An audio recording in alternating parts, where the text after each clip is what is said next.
Hello again, friends, and you are my friends, and welcome to another Talking Town. Sadly, after another defeat, obviously it finished 1-0 to Arsenal yesterday. The title of today's show is Resilient Ipswich defeated by Arsenal. And as always, we're looking for you to get involved at home in our live chat box. There'll be a live link very shortly. Let us know how you're feeling this afternoon. When are we? Where are we? Who knows? It's that gap between Christmas and New Year. I haven't got a clue. But please do get active in our live chat box. Come on the show if you should watch us. So want to. And don't forget, we are partnered with the East Anglian Air Ambulance Weekly Lottery. Best way to play is online. Link is in our description. Head there. You can win weekly prizes ranging from various different amounts. Head to the link in our description. Over 18s only. Please be gamble aware. We're also going to be live on Twitter again this afternoon. So if you're over on Twitter, or X as it's now commonly known, please do go and give it a retweet. Share it about the interwebs. But yes, 1-0 defeat. And of course, as always, if you're watching on Catch Up, FGA, comment for the algorithm. Right, I'm joined by none other than Mr. Matthew Phillips. Matt, welcome into the show this afternoon. Merry Christmas to you. How are you? Merry Christmas to you. Merry Christmas to all town fans across the globe. Those that have been watching us for a number of years, Martin, would probably like to know, did you have a flan this year? Remember the flan drama last year? That's literally the first question in the chat. Good afternoon, Gov. Did you get your flan cases this year, says Lynn Phillips? I did, and I absolutely destroyed it. Absolutely, yeah. Well, after last year's debacle of not having one, I was sure to get one. And the flan drought. Yeah. It was like, well, I had it a year, so I was so ready for it. What was in it? Oh, fruit. You know, got pineapple, you got strawberry. But any fruit you want it, a bit of orange, a bit of satsuma. It's always good. Went down a treat. I went down a treat, and I got myself a little tunis cake, which is a sort of a Victorian cake. I think it's Victorian. Is it? Yeah, so over 100 years. Our little bakery called Palmer's make it. It's beautifully stunning. And I had a little slice of that last night during the game. What's it, sponge? Sponge with chocolate on top and marzipan fruit. Oh, it's gorgeous. Anyway, don't you make me hungry. Do you know marzipan? Strange person, you. But there we go. Moving on. How can you not like marzipan? It's like one of the great things ever. What taste, man? Anyone with me in the comments? Who likes marzipan? I'm sure they will be. But let's move on to the game, because my eating habits at Christmas could be examined by scientists many years into the future, because it'd be more entertaining than the first half last night, I reckon.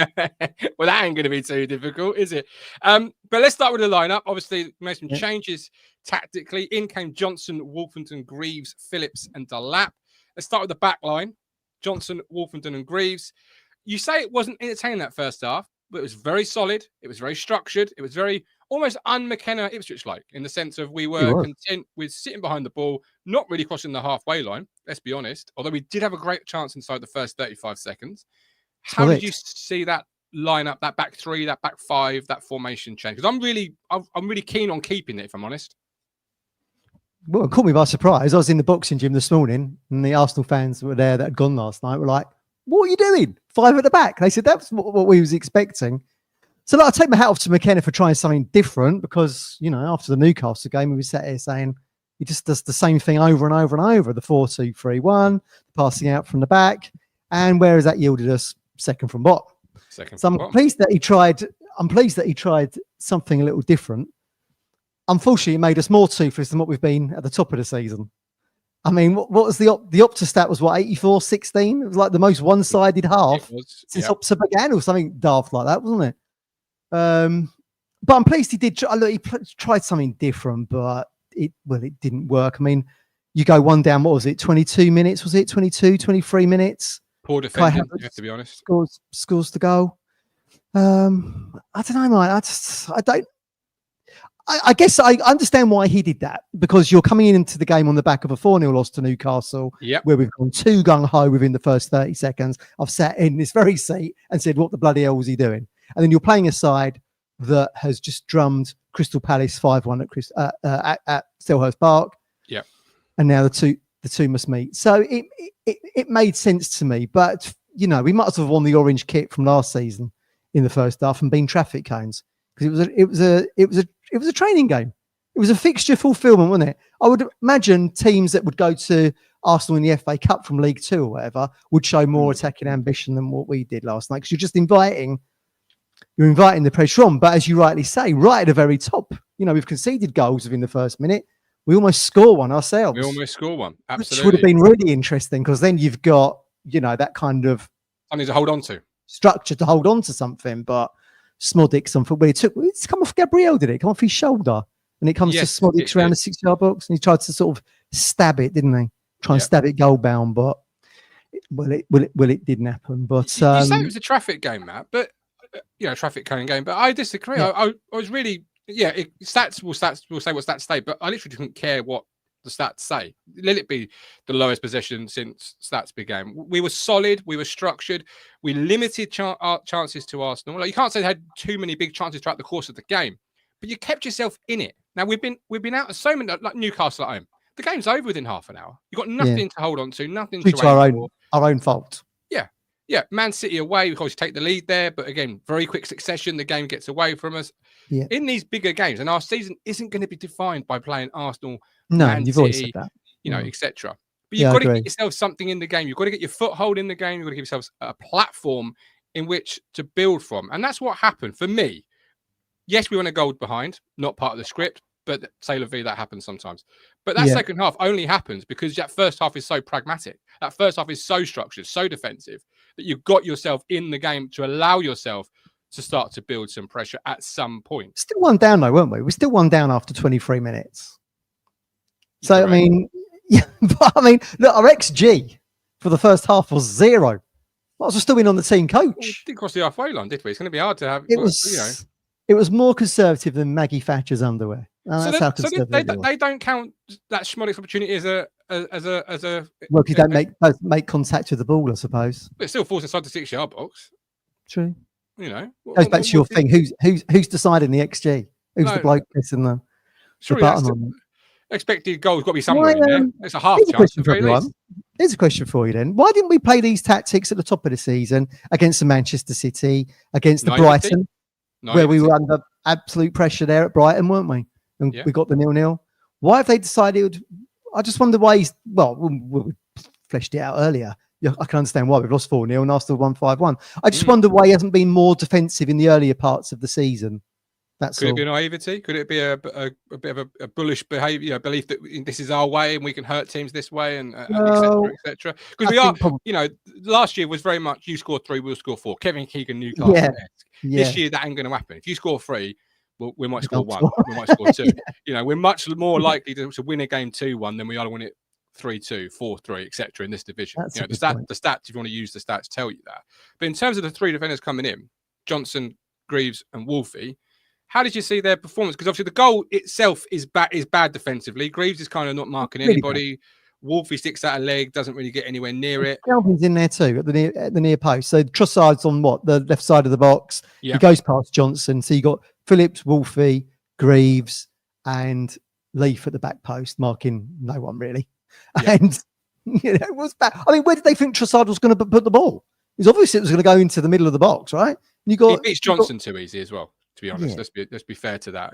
O'Shea charges out to try and limit the player from going back inside, so he goes to the byline. And Johnson shows in the byline just that little bit too easy for me. It was obvious the ball was going to come in there, so I don't know why they weren't anticipating it coming across. And it beats 3 blue shirts, so it's a bit annoying, really, given how deliberate the tactics were to try and reduce the chances down. As soon as they actually get a decent ball into the 6-yard box, Havertz is just there to tap it in. I mean, Mike Baker makes a good point here, and we were discussing this on WhatsApp and on the Discord. He says, look, we're not quite good enough. That's the bottom line. Lads gave it their all. We're just lacking the quality. And I think that's probably it. I mean, maybe the realization has come to Kieran that we are just we're a championship side with a championship manager. Yeah. And that's not to say that's, and we got promoted so quickly. Kieran's hardly been even in the championship. Do you know what I mean? We've done 46 games in there. I think it's fair to say we were, the bounce back-to-back promotions, the bouncing from League One to the Premier League. We were promoted without even laying a brick for a foundation at elite level.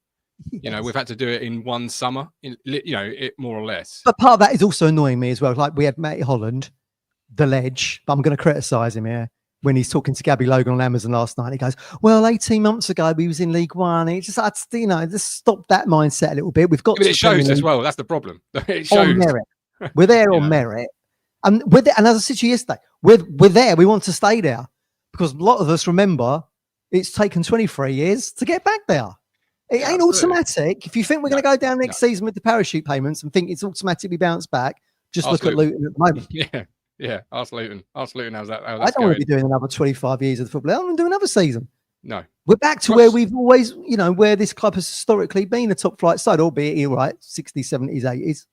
Okay. But, and then you go 90s and the noughties, I think they're called. We've gone off the radar, which is why people are enjoying us back there again. But let's not go down with the whimper. Do you know what I mean? No. It makes it very interesting to see what tactics we play against Chelsea then. Now, is he going to go back to the Newcastle? No, you can't. Gung-ho, we're all on the edge of the box within 30 seconds, or is he going to be keeping tighter? You stay solid. Mike D. Schmonek should have scored first for the first minute, then surely have to start of second half. Arsenal would have scored 4 at least in that first half with our normal formation. Keith liked it. You don't know that. You don't know that. I mean, look, I'm fairly confident in agreeing with Keith there, to be fair. Having seen us this year and last year. Leicester went there, go 2 down, got it back to 2-2. In the end, they lose 4-2. I can understand why he did it. I'm not criticising now. I understand why he did it. But at the same time, you've got Ipswich fans paying X amount of money. You've got 8:15. That's their choice. As you always tell me, that's their choice. That's their choice. Don't bring that up to me. As you tell me every day of the week, that's their choice. It is their choice. But come on, be competitive in the game. The game stays 1-0 to Arsenal because we're not competitive in the match. But you are competitive in the game. You limit them big chances. We won down after 23 minutes, Martin. What 0 shots on target. I had this last night with Mr. Positivity, Neil Moles. Like, what did you expect? Because if you go there and play like you did against last week or any other week, it could very well be a Leeds game where it gets away from you. The tactics done half a job, mine, because you're there to try and counter, aren't you? To break quickly using the pace of Amari and your Smodeks moving forward. No one had a shot.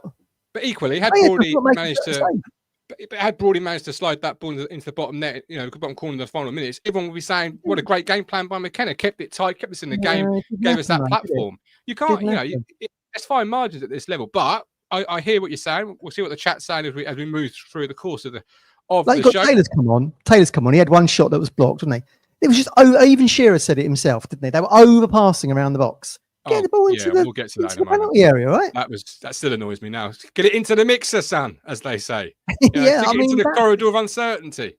That's the idea, isn't it? I mean, it's half a job, isn't it, to defend? But then you've got to counter with pace, which we didn't. And Amari kept making the wrong decisions last night. I mean, every time you wanted him to pass it out left, he passes it right. He's getting booed, isn't he, by the Arsenal fans because they remember him leaving to go to Chelsea. Do you think that affected him at all? Don't know. Have to ask him. I would have thought so. I'm not able to, Matt. I haven't got a hotline. Hang on. I wonder if he's Sorry, hello. I wonder if he's Anglian asked him post-match. Maybe. It'd affect me, Matt. I get affected by someone booing me on the show. 50,000 people were booing me. I think I'd be well and truly rattled. Yeah. So his decision making wasn't very good last night, and to try and get something out of the game, you're really dependent on being clinical in the counter, aren't you? And being quick and getting balls into the box. And actually, we didn't do any of those things. So, and we're 1 down after 23 minutes. So I like the idea. I like he tried something different because, like I say, I've been critical that he doesn't try anything different. He constantly been playing the same tactics against elite sides. But we just weren't good enough in the final third, really.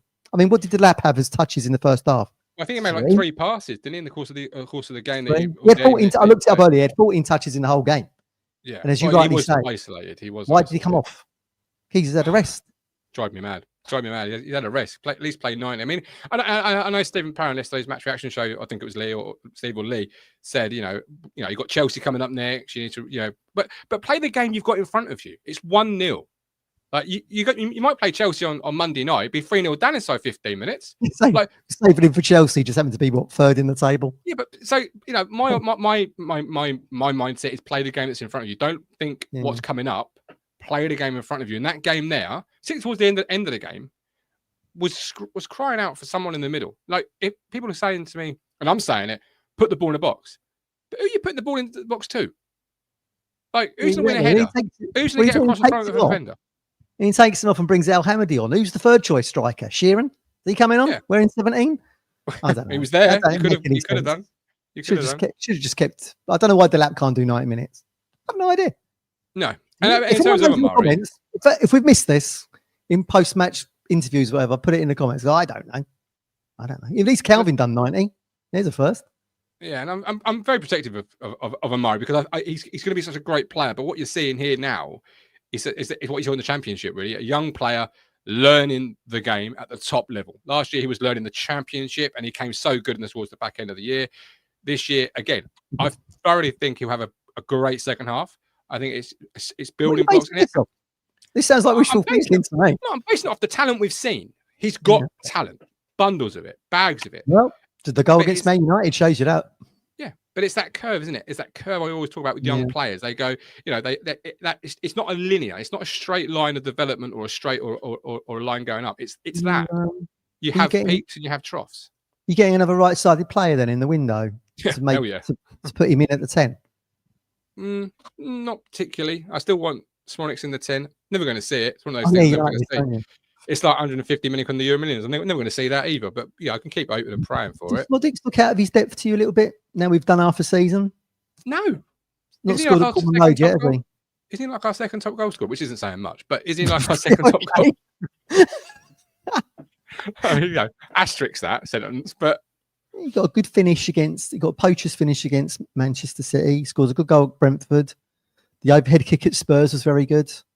I don't know. The jury's out a little bit there for me at the moment, but we've scored 6 goals at home all season.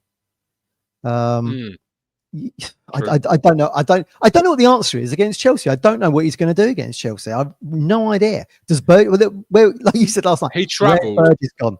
Where's the man mountain? The phenomena that's been so good in the last couple of months. Why wasn't he playing last night? Well, he travelled, just dropped out of the Matchday squad in the report I read on TWTD. Does that mean he's playing against Chelsea? Maybe, I don't know. But then but Wolfie came in, and Wolfie gets a lot of stick. But I thought Wolfie was good yesterday. I thought some of his runs out of the back line were exactly what you needed because it draws players in, it creates some space. Like we've not had a centre half really make any mazy runs from the back line, and I thought he was good, and I like Wolfie. He should have done. He didn't do very well for the goal, but I mean, it must have been difficult for him to come in. I'd wrongly said on one of the other shows his last game was Fulham. It was actually Everton. Then he disappeared after. Then he disappeared after that, in which he said he thought he played pretty well in that game. But it just, again, another odd choice from McKenna to free someone out for the last couple of months and then suddenly drop him in at the Emirates in a huge game. But that's the goal aside. I think he done okay. But will he feature on the Monday? I've no idea. This is one of the things I don't get with McKenna really. Is it the constant changing of it's always like 4 or 5 changes, isn't it? And as we've rightly said, you're coming up against elite players anyway. It makes more sense to me to try and bed in an 11 that can grow into the Premier League, and then you go into the second half of the campaign with a side that has got plenty of Premier League minutes under its belt and knows what to expect in the second half of the season. But he's toyed and tinkered with the side so much, you never really know what. Certainly in the attacking third, who other than Delap, you never know who that three is going to be behind him, do you? No, because I said in previous weeks, you could really, toss a coin, play any of the 3 that you've got behind there, and you're not noticing much difference. And that's where our problems are, because nobody's emerging from that pack as a credible standout threat so far. I mean, Smonix has obviously done it a little bit, second top goal scorer at the club at the moment. But you could play any number of players at left wing, any number of players at right wing, and that could change. Players hit form, and that can really change. But at the moment, we're not. Would you say we've got anybody in red hot form behind Delap? Really? No. Delap's not in red hot form either. Not anymore. No. We missed the Newcastle game. He hadn't scored since Spurs, which was November. Ever since Danny Murphy called him the Harry Kane successor, it's just gone. Yeah, thanks for that. Cheers, Danny. Let's hope he gets. I do feel like he's been. We said the other day. I feel like he's probably been playing above himself. Really, certainly he looks nothing like anyone who thought Delap would have scored 6 goals and put in the performances that he's had, and he's been, put forward as the Kane successor. No one thought that when he signed from Hull. No. I mean, most people can't even remember him playing in the 3-0 3-1. I can never remember that result. Which made the gamble. We've made the gamble to go into the season with Delap Hurst as your 1-2. Just that. Oh, if Man City, huge gamble. Yeah. And I think if Man City had known what he was going to be capable of this season, and I'll give McKenna credit for bringing him under his wing, and certainly his coaching philosophy, I think, has helped him. I don't want to be sitting here bashing Kieran, but I would imagine City would be wishing he was back on their bench now as the understudy to Haaland, given the slide they're on. But a huge gamble, though, wasn't it? In retrospect, looking at it, to go into the season with Delap and Hurst, you won 2 with no. And I know they tried, but trying isn't succeeding, and they didn't bring anybody else in to really complement that. I mean, look, I'm sitting here. I don't want to bash Kieran. I'm going to bash him now because that was ludicrous to go into Premier League season with Delap untried, albeit he's done fantastic. He has. George Hurst has been George Hurst, constantly injured, massively frustrating for everyone, including himself. And then you've got Ali, who's obviously we keep saying shouldn't really be here, should be on loan, I don't know, bottom end Championship, top in League One, like Cameron Humphreys. And we should have got someone else in, but flapped too much around that I need this, and then they put all their eggs in one basket on Brozier, not even fit.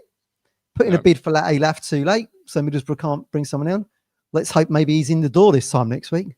That'd be good. Or certainly somebody should be. I mean, you've had it's the shot in the arm. Shot in the arm we need. Well, the phone should be certainly being worked. Conversations sounding out. We've got someone good to go for Fulham. That would be nice. That would be nice. Steve B, we have a lot of up-and-coming players, but unfortunately we need it established now, so I think we need to look for players who want to come and play to keep the team up.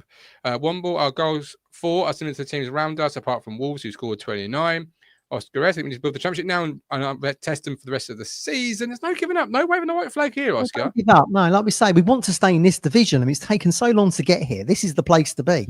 Don't really want to be in the Football League. This is the place to be. But I do feel like we're making, I don't want to start making heavy weather out of it, mind. Do you know what I mean? I mean, we make it certainly the home form was a bit of an albatross around our neck at the moment. Because look at Pereira, he's coming at Wolves. He's now got half our season's points total in less than a week.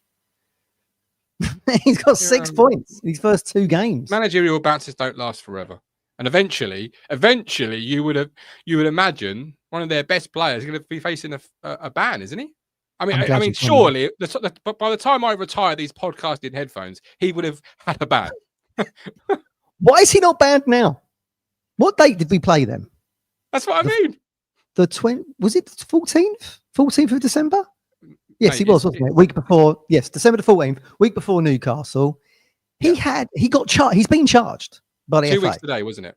Yeah, he's been charged by the FA. He had until December the 19th to put forward his defence or whatever it was going to be. He should have been banned from the 21st onwards when he scores at Leicester and he scores the bloody corner against United. He should be facing the ban now. Well, he should be. He's not 2 games in. Yeah, I've not seen, people are saying he's got a 5-match suspension. I've not seen anything from sort of a credible link to say that he has. And I would say he's going to get at least 4. Minimum would be 4. I mean, normally that kind of stuff's 3, but it's after the final whistle. He's elbowed. It's all on film. He's elbowed the fella in the back of the head, taking his glasses off him. You try doing that in the street, you'd be arrested. It's cut and dry case, isn't it? Yeah. So why he's not missed those first 2 games post December the 19th? I have no idea. You can't even find it on the FA website. I don't know what's going on with it. Well, the FA for me, Matt, lost all credibility when they let you go, buddy. That's my feeling on it. Because losing you clearly just took them down. Yeah. You were the man that made it work, right? Exactly. They need to get their bleeding finger out and get him banned. I can't stand the bloke. And then scores straight from a corner against Man United. I know. Why can I not play against that? Play like that against us. He's had like 2 games after Ipswich where he's not performed well at all. Whereas against us, he could say anything. Yeah, I mean, he's to blame for Delap not continuing his goal scoring run, wasn't he? He made 2 good saves off him. Yeah, he was good in that game. It's not Danny Murphy's fault. It was Onana's fault. Since then, it's his bloody fault. Yeah, but I mean, it's up there, isn't it? With Leicester falling between the cracks of the Premier League and the Football League and not getting docked points for unknown reasons, and then Cunha, for some reason, has not been given the ban yet. He's played 2 games. He scored in both. All right, so I've got a little bit something here. Well, I say a little bit something here. It's just it says 404. This page can't be found. But when you put into Google Cunha Wolves Athletic, it says one of the headlines is Wolves forward Matthias Cunha banned for 5 matches after altercation, and then you can't read the rest. But you click into the link and it says 404. This page can't be found. So I don't. There was something going around on social media, wasn't there, saying he'd been done for 5 games, but certainly it's not. That would be on the FA website first thing, or on the Wolves website. You'd always tell. You would time that announcement with the club and putting it online with the FA. That's how it works. So they'd be on both of those at the same time. There'd be an outcry, wouldn't there? Yeah, the Wolves article fans. on the Metro says Wolves forward Matthias Cunha still facing potential Premier League Yeah, ban, and that was yeah. posted yesterday at 4:08 p.m. So The club I don't and know. the FA would Anyway, announce that at exactly the same time, and then there'd be Wolves fans going on X moaning about it, most likely. how can you You know compare? what I Anyway, mean? moving on. We've got some great comments coming in. Lewis Mulholland on Twitter. I think I enjoyed Phillips and Co used the middle of the park rather than the Egyptian King. Easily Phillips' best game in the town shirt. Yeah, discuss those midfield too, because I thought they did really well. What are you basing that on? You can cross the Based on halfway what? line practically. I thought Phillips and Co were really good. Well, they did okay. Martin, we as I said the other day, let's not bring What dry were you grass to the expecting? gun Were you fight. Exactly expecting? what we did. What were you expecting here? Well, Arsenal fans I spoke to this morning were like, oh, Calvin's still being Calvin then. Still crap. I thought it was good. I thought it was really good yesterday. I mean, look, we had no attacking threat. Not in Calvin Phillips' fault, is it? Well, he's at the near post for the cross from Trossard. Don't cut it out. He done all right, Calvin. I mean, what was we really expecting when you are that defensively minded? But he's below par. We're spending a shitload of money on him. Today. Did you get coal in your sack for Christmas? I just find it, I don't know, it's wearing me down, the Premier League. It's wearing me down. You know what I mean? I don't know why anyone would think Calvin is a better option than Morsey, the man who's led you to 2 promotions, the heartbeat of the side. And then you've got Calvin who's come in, nowhere near the level of a player that he was 3 years ago, and thinking he's better than Morsey. Don't know, he's been on that Christmas Baileys, I think. Day was good. I love how he turns on the ball. Love it. So much energy. Really good. Him and Morsey's the best combo. Sam Morsey's not getting dropped. Full stop. That ain't happening. That ain't happening now. He's at the end of his town career as well. Let's not forget this. I am intrigued by what a combination of Phillips and Coyes could do over a course of 4, 5, 6 games. I'm not going to lie. Really? I am intrigued by that. I feel like sometimes I am the only Phillips fan among the South fan base, but I'm a big Phillips fan.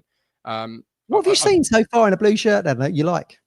He ain't played for 6 weeks for one thing. No, he hasn't played for 6 weeks. And a great game against. I'm just a big fan of his in general, and I feel like when he comes into the team, I can't, other than West Ham maybe, I can't say too many times where I feel like he's not performed at a level you would say is a good one.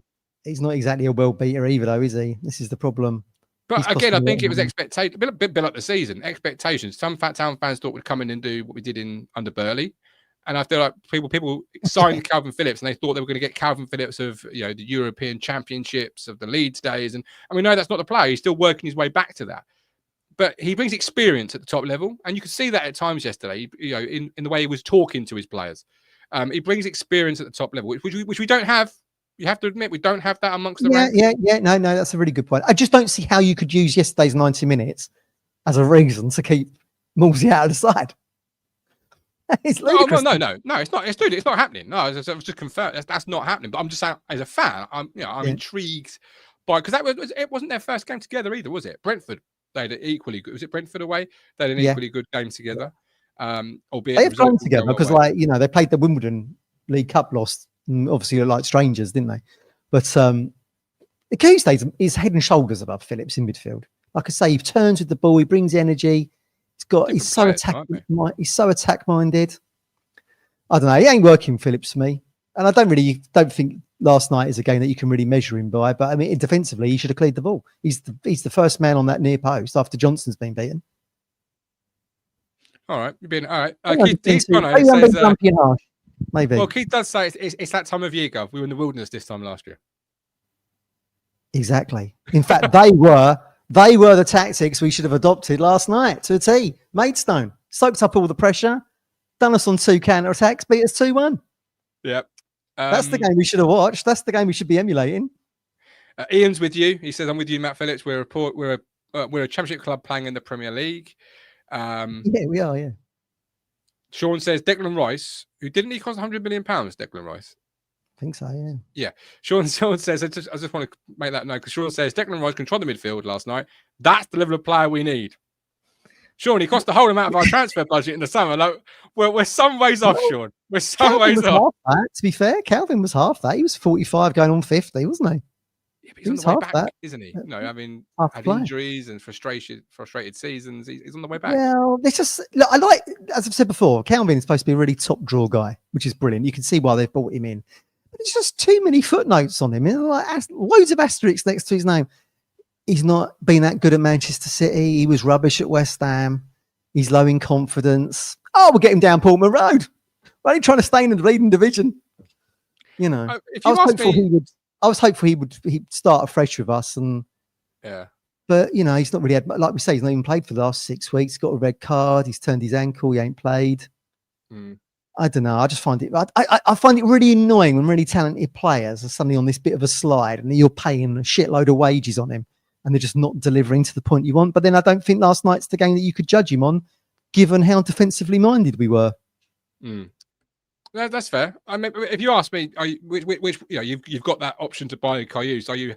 Would you prefer it to have been on Phillips? The answer is no. Let's buy Tuesday anyway, even if we get relegated. It's 10 million. We're going to sell what? You're going to sell Delap. You're going to sell Amari. You're probably going to sell Leaf. There's money there to bring him in if he wanted to drop down with us and he likes it in the area and he likes playing under McKenna. Should McKenna stay? Yeah, absolutely. I agree with you. All right. Finally, we'll go on to some of the substitutions. Unless there's anybody else in that lineup that you want to particularly single out and talk about. Not really. Not really. That's fine. That's fine. Muric, what do you think of Muric last night? He looked much more comfortable not playing the ball out to the edge of the D, didn't he? Certainly did, yeah. Played to his kicking was still crap.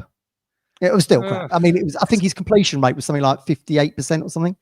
But he looked more comfortable between the sticks for me. People are too harsh on him. For me, but again, a bit like Phillips, a bit like, you know, I think too harsh on him because people, I don't know, people are always his kicking wasn't great, okay, but did he make any major mistakes for a goal? No. Was he commanding of the area? Yeah, he commanded his box fairly well for me. He made a great save. I know Steve said it was a stat, or I think Mike suggested it was a standard save for a goalkeeper. I thought it was a good save in the second half when he palms it away from danger. Instead of onto the head or chest of the Arsenal player, and I'm not sure what they expect. I think the transfer fee, people are expecting, I don't know, Francesco Toldo to come in and be in between the sticks, or Buffon, and this just. I mean, Johan Cruyff said, like, what's the most important thing in football? To be able to pass it clean to your teammate. And we've seen it on numerous times this season that he doesn't do that, which is why we could see that third goal against Newcastle. But he's still a better goalkeeper than either of the two we've had in the last 2 years. For me, he's better than Halad. He's better than Haladki. What are you basing that on? Well, okay. Let's go for stats. So Haladki can't play for Burnley. Can't get into Burnley's starting 11. He's not played, I don't think, in terms of league experience. He might have played one or two, and. He's gone for big money. Muric, this is. And what are you basing Haladki being better than Muric on? Let's reverse that question. Much better passer of the ball in the system that McKenna insists on playing. Certainly at home, anyway. Fair. That's fair. I can't discredit that. Haladki made mistakes as well. You know, I can forgive mistakes. The mistakes isn't the issue. It's when you're doing them week in, week out. And Muric has done that numerous times. No, and his decision making is terrible. Coming out of the box has been terrible. But, you know, I'll give him credit last night. I think he looks much more comfortable not playing in the system than McKenna has insisted on playing all bleeding season with him. But Haladki was, you know, look, Haladki's had more experience playing that. Obviously, he plays 46 league games, doesn't he, in the Championship. But I don't know why Kieran has insisted on playing that all season anyway, like I've said before. It works against Forest Green. It works against the Millwall. It ain't going to work against Newcastle United. When you got Isaac up front. It ain't going to work. He changes it. We didn't cross the halfway line. Like, what do you want out of that? Like, I liked the defensively minded stuff. I thought that was good. But it's half a job. Because the job is to break and counter with pace and make good decisions and get balls into the box. Ipswich didn't do any of those when they actually get into the final third last season. Last night. That ain't just me saying that. Shearer said it. Oh no! That Phillips' observation. He said it as well. And I said to you, didn't I? Most of our turnovers are unforced errors. They're mostly down to our own poor touch, poor pass, poor decision. You know, they're not like we're being pressured into those. You know, that's an issue we have, and that again was evident last night. Most of our turnovers were down to our own sloppiness. Well, we've been sloppy all season, haven't we? And I don't think our style of play helps with that. No, McKenna's insistent on playing. Last night was good from the fact that he moved away from this kind of McKenna ball, brand Kieran, which is obviously going to land him He's going to insist on playing it because he's going to land him another gig when we go down. It'll be all good for Kieran. He'll stay in the Premier League most likely. We're going to be watching bloody Portsmouth and You're so miserable today. Wickham. Somebody did not get you the Christmas present you asked for, clearly. Reality though, isn't it? You insist on playing the same tactics, you get relegated. We'll have to rock up, pay 15 quid in the car park to watch Ipswich versus Wickham. He'll go off to West Ham, Spurs or whatever. Yeah, fair point. We've got 2 comments coming in I also want to explore before we leave. Alex Steele, Broadly deserves a start with his cameos recently. Perhaps give Amari a rest and play Broadly as the number 10, as he's been playing the 10 when he comes on. And we also had Keith Dono. I also think Broadly deserves a start. He looked good in the 10 when he had the chance last night. And Amari's transitions have been poor. We need to find a way of utilising more Nathan Broadhead. He does make an impact when he comes on. Yeah, he does. He does. But he's traditionally been left-sided player, hasn't he? Mm-hmm. So what are you thinking? Your idea is to go Broadhead, Smodix, and then who you got on the right? You'd play Hutchinson on the right, would you? Amari, yeah, every day. Yeah, I'd like to see that. Yeah, I'd like to see that. And Delap obviously as the 9. Yeah, I'd like to see that. Why not try it?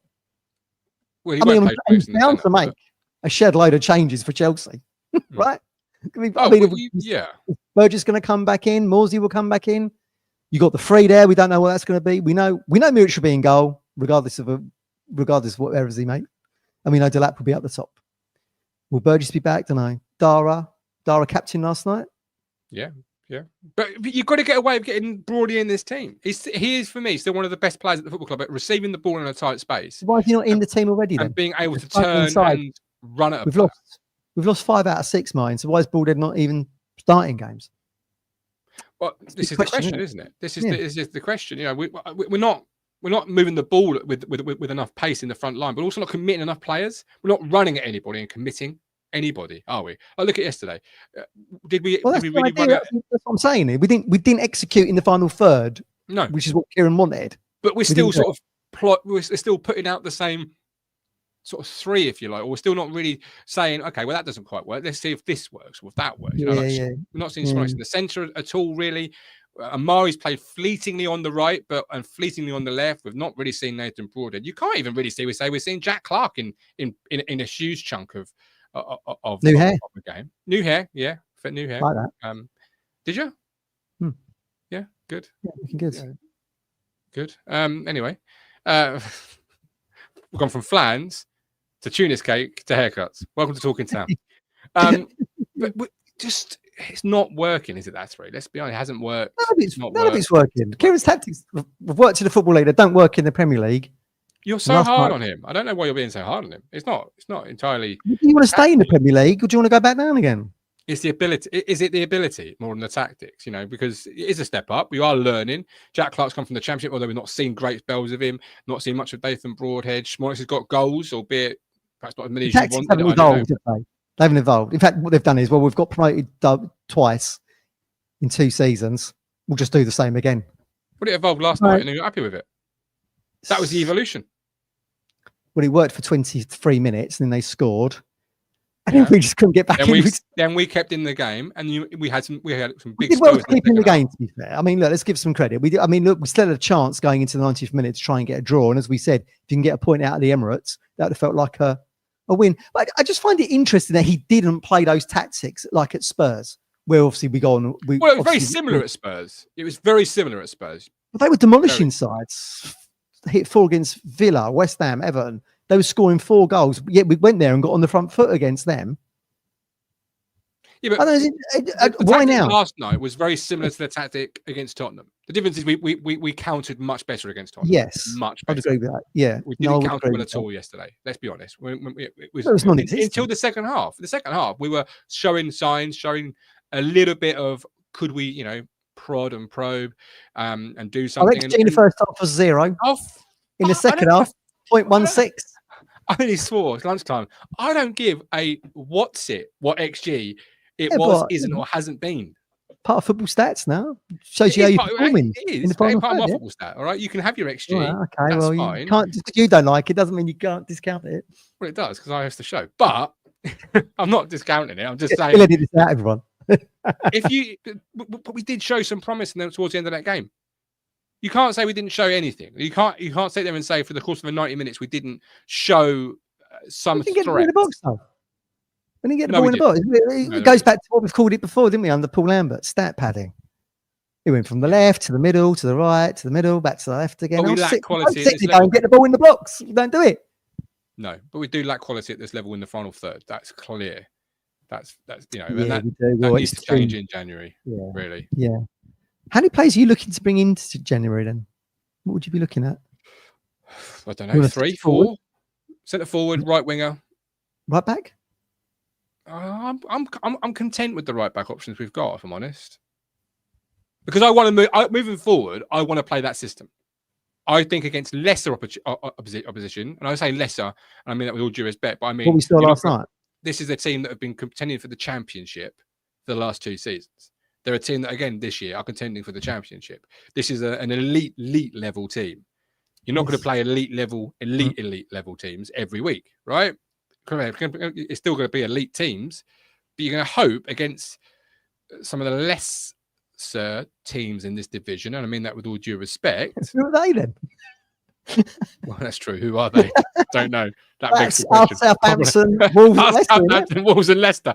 Yeah, but if you're going to show more threat, is what I'm trying to say, against teams that are perhaps not championship contenders. Well, we got on the front foot against Wolves, didn't we? We felt confident to play our normal style against them, and it obviously paid dividends, didn't it? Albeit with an own goal and a last-minute header, but still, we got the points on the board. That's all that really matters. But yeah, it's going to be intriguing to know what he plays against Chelsea, because they're going to bring exactly the same threat just away from home. To play exactly the same way. It's like exactly the same way, but more or less the exact same 11. Maybe. Oh, it won't be the same 11. Come on, this is McKenna. 5 changes, easy. Yeah, but that's an issue for me. Let's get some consistency in the lineup. Let's get, I don't want to see 5 changes. I don't want to see many changes. I want to see the same lineup.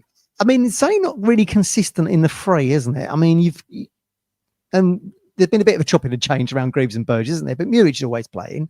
And I'm sure Twanzebe would have been a constant at right back. Yeah, agreed. Agreed. We've always got Dara seems to be always in. Leaf's always in. Morsink seems to be the midfield 2, and then you've got Delap, and then it's the 3 really, isn't it? Behind there, which is where the inconsistency comes, and invariably changes at 3. So that's half your 5 changes already there, isn't it? But you need to, yeah, absolutely. But you can't. You got to play some players into form. In my opinion, that's why I'd be playing the same 11 if I could, like you say. I mean, play him into form. It's just been too many changes, and I don't get why he thinks, oh well, Smudix isn't the option here, I'll bring in Jack Clark for that game, knowing that your right back in the opposition plays international football for France or Portugal. They all play national football for exactly. I mean, why is he going to be a better option in that game against an international elite player? I just don't get it. It just makes more sense to me to keep playing a consistent side that would have grown into the Premier League, and then you get into that back end of the second half that we're coming into now with Fulham. Yeah. In the new year of the remaining 19 games, and see where we go with it, with a side that's, had half a Premier League season under its belt, but it's chopped and changed so much. Probably not helped maybe by the fact that, Jack Clark has flattered to deceive, I suppose, and Broad hasn't been available. You've lost Ogbeni on the right-hand side. Who knows, he might have been a mainstay over there. So there's issues around that as well, but I just think the tinkering doesn't help. No.